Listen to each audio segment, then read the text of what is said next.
जब खुदा को पुकारा अली आ गए, जब अली आ गए जिंदगी आ गई। जब खुदा को पुकारा अली आ गए, जब अली आ गए जिंदगी आ गई। जब खुदा को पुकारा अली आ गए, जब अली आ गए जिंदगी आ गई। فقال علي لأبي يا رسول الله أخبر لمال جلوسنا هذا تحت الكساء من الفضل عند الله. فقال النبي والذي بعثني بالحق نبيا واصطفى بالرسالة نجيا ما ذكر قبلنا هذا في محفل من محافل أهل الأرض وفيه جمع من شيعتنا ومحبينا إلا ونزلت عليهم الرحمة وحتى हर नफस हर घड़ी मेरे दिल से यही आ रही है सदा, या इमाम रज़ा, या इमाम रज़ा, या इमाम रज़ा, या इमाम रज़ा, या इमाम रज़ा, या इमाम। दिल ठिकाना इमामी का है, दिल ठिकाना मेरे इमामी का है, आना जाना मेरे इमामी का है। أعوذ بالله من الشيطان الرجيم. بسم الله الرحمن الرحيم. اللهم صل على محمد وآل محمد. حاضرين المحفل السلام عليكم ورحمة الله وبركاته. સૌપ્રથમ તમને સૌને શહેરોની કળા જમા તરફથી આજની આ વિલાદત જે આપણે મનાવી છે યાની ઇમામ મુસા અલ કાઝિમ અલૈહિસ્સલામ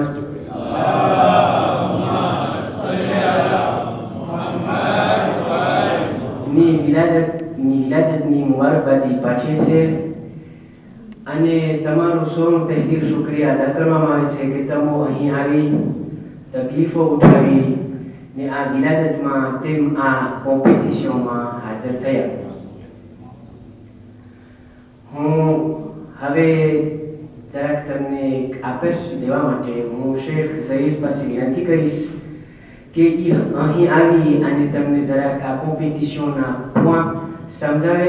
તેના ઇસ્તિકબાલ માટે એક બાવાઝે બલંદ સલવાત. أعوذ بالله من الشيطان الرجيم. بسم الله الرحمن الرحيم. મારા ઉસ્તાદ અને ઉલમાએ કિરામ, મોસરી જુનાના પ્રમુખ સાહેબ તથા કાર્યવાહી કમિટીના મેમ્બરો, પ્રધાન જમાતના પ્રમુખ સાહેબ, ભાઈઓ બહેનો, બચ્ચાઓ, અસ્સલામુ અલૈકુમ વરહમતુલ્લાહિ વબરકાતુહ. ખરેખર આપણા ઇતિહાસની અંદરમાં આ એક સોનેરી અને અનોખો મોકો કહેવાય, કારણ કે આજે બપોરથી આપણી મા બહેનોમાં દીકરીઓ લોકો એક પછી એક એ લોકોનું હુનર, એ લોકોની હિંમત ખાસ કરીને સમક્ષ દેખાડ્યા અને આજે માશાલ્લાહ આપણા દીકરાઓ અહીંયા આપણી સામે આવશે અને એ લોકોએ જે મહેનત કરી છે અને હકીકતમાં હું તમને કહું કે હું હંમેશા એક વસ્તુ કહેતો આવું છું કે અહીંયા આવી અને માણસો સામે કાંઈ બે શબ્દ બોલવા એ કોઈ નાની સૂની વાત નથી. मैदाने जंगમાં જહાદ કરવા જવા કરતા પણ અહીંયા ઊભું રહેવું અને માઈકમાં બે શબ્દ બોલવું વધારે મુશ્કેલ હોય છે. અને આ બચ્ચાઓ લોકો આમ તો આપણે હરીફાઈ રાખી છે એટલે કોમ્પિટિશન અને કોન્કુર્સ છે, પણ હકીકતમાં આ ત્રણેય બચ્ચાઓ જે ફિનાલમાં એવા છે એ લોકોને સરખાઈ નામ દેવા જોઈએ અથવા એ લોકોને ત્રણેયને પહેલા કરવા જોઈએ આપણને, કારણ કે એ લોકોની હિંમતને દાદ દેવાની છે. પણ કારણ કે આ દુનિયાનો દસ્તુર છે, હરીફાઈ તો હોવી જ જોઈએ, પહેલો, બીજો અને ત્રીજો, કારણ કે એ પ્રમાણે કાઉન્સિલે ઇનામત રાખ્યા છે. અને સાથમાં જે છે કહેવામાં આવ્યું છે કે અગર બાળક ઇમામ અલી અલૈહિસ્સલાતુ વસ્સલામની જિંદગી, એમની બાયોગ્રાફી સિવાય અગર જે 10 નુક્તા કાઉન્સિલે પેશ કર્યા છે એમાંથી એક નુક્તો અગર બયાન કરશે તો એને બોનસ પણ મળી શકશે. એ 10 પોઈન્ટ ટૂંકમાં તમને બયાન કરું કે પહેલો મુદ્દો છે નાજુલ બલાગાની અંદરમાં ઇમામની સિફતો. ઇમામ અલૈહિસ્સલામ નાજુલ બલાગામાં ઇમામના બારામાં શું કહે છે. બીજો નુકતો છે નાજુલ બલાગામાં રસૂલ ખુદાના ફઝાઇલ, ઇમામ અલીએ કેવી રીતના રસૂલના ફઝાઇલ બયાન કર્યા છે. ત્રીજું દોરે જદીદ તેમ જમાનાએ જાહિલિયતની સરખામણી, એટલે આપણો આ જમાનો અને એ પહેલાનો જે જમાનો હતો એ બંનેમાં શું તફાવત છે, કેવી રીતના ઇમામ અલૈહિસ્સલામ એ બંનેની સરખામણી કરી છે, એના ઉપર પણ બચ્ચો બોલી શકે છે. અથવા તો પછી નાજુલ બલાગાની અંદરમાં દુનિયાની હકીકત શું છે એના બારામાં બોલી શકે. નાજુલ બલાગામાં ઈમાનની હકીકત શું છે એના બારામાં બોલી શકે છે. નાજુલ બલાગામાં તકવાની હકીકત શું છે એના બારામાં બધી બોલી શકે છે. નાજુલ બલાગામાં અલ્લાહની મારિફત વિશે બોલી શકે છે. અને નાજુલ બલાગાની અંદરમાં બહેસતની ફિલોસોફી, એટલે કે રસૂલ ખુદા જ્યારે મબૂસ થયા, જ્યારે પોતે પૈગંબરી ઉપર બિરાજમાન થયા, તો એના બારામાં ઇમામ અલૈહિસ્સલામે શું કીધું છે નાજુલ બલાગાની અંદરમાં એના બારામાં બોલી શકે છે. અને આખિરમાં બે નુકતા છે, નાજુલ બલાગામાં હસદ અને તેના નુકસાનના બારામાં, અને નાજુલ બલાગામાં નિફાક અને તેના નુકસાનના બારામાં. તો આ હતું ટૂંકમાં ઇન્શાઅલ્લાહ જ્યુરી એનું કામ કરશે. અને આમાં જે છે અલગ અલગથી દેવામાં આવ્યા છે કે ખુતબો sur 20 હશે, પછી respect du timing sur 20 હશે, contenu sur 15, présentation sur 25 અને દુઆ આખીરમાં જે છે sur 10 હશે, અને બોનસના પોઈન્ટ જે છે 10 પોઈન્ટ દેવામાં આવશે. તો ઇન્શાઅલ્લાહ તાલા 5 જ્યુરી હશે, એટલે કોઈ મુશ્કેલ કે મને નથી લાગતું કે થાય, કારણ કે બધા મારા ઉસ્તાદ છે અને આપણા આલિમ દીન બેઠા છે, આપણા બુઝુર્ગો છે, અને તમે પોતે પણ અહીંયા હશો. ઇન્શાઅલ્લાહ જે ફેસલો જ્યુરી કરશે અને ઈ ઇન્શાઅલ્લાહ તમારો જ ફેસલો હશે, કારણ કે તમે પોતે પણ અહીંયા હાજર થયો અને આ બચ્ચાઓની તકરીર તમે સાંભળશો ઇન્શાઅલ્લાહ તાલા. તો આ હતા અમુક તમારો આભાર કે મને સાંભળ્યા. અસ્સલામુ અલૈકુમ વરહમતુલ્લાહિ વબરકાતુહુ. بسم الله الرحمن الرحيم. الحمد لله الذي جعلنا من المتمسكين بولاية علي بن أبي طالب يعصب الدين قائد غور المؤجلين غالب كل غالب مطلوب كل طالب إمام المشارق والمغارب علي بن أبي طالب.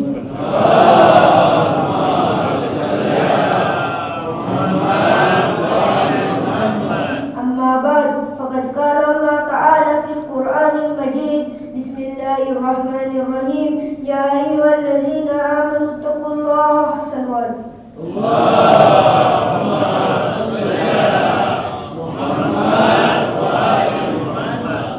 علماء الدين ورما فطرو भाइयों बहनों हाजिरीन महफिल अस्सलाम वालेकुम वरहमतुल्लाहि वबरकातुह. તમામ વખાણ ખાલી કે કાયનાતના માટે છે જે આલમીનનો પાલનહાર છે અને જેઓએ આપણને તોફીક આપી કે આ પ્રોગ્રામમાં શરીક થઈ શકીએ.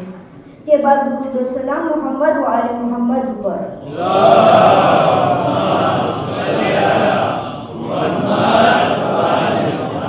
સૌપ્રથમ મારું નામ ઝમાનાબા શબીર ખમીસ છે. હું 10 વર્ષનો છું. મદ્રસાની અંદર ક્લાસ 400માં છું અને સ્કૂલની અંદર કોલેજ સિટીમાં ક્લાસ 7માં છું. આજે મારો વિષય નજુલ બલાગામાં તકવા અને તેની હકીકતના બારામાં ઇમામ અલી અલૈહિસ્સલામ ઇબ્ને અબી તાલિબ અલૈહિસ્સલામ શું ફરમાવે છે. તકવા એક એવી વસ્તુનું નામ છે જેના બારામાં અલ્લાહ અને માસૂમીન અને નબીઓ ઇન્સાનને આગાહ કરતા આવ્યા છે કે તકવા ઇખ્તિયાર કરો, કેમ કે તકવા હાંસિલ કરવાથી તમારી દુનિયા અને આખિરત આબાદ રહેશે. આખિરતની કામયાબી તકવા ઉપર આધાર રાખે છે, કેમ કે આ દુનિયા આખિરતની ખેતી છે. સલવાત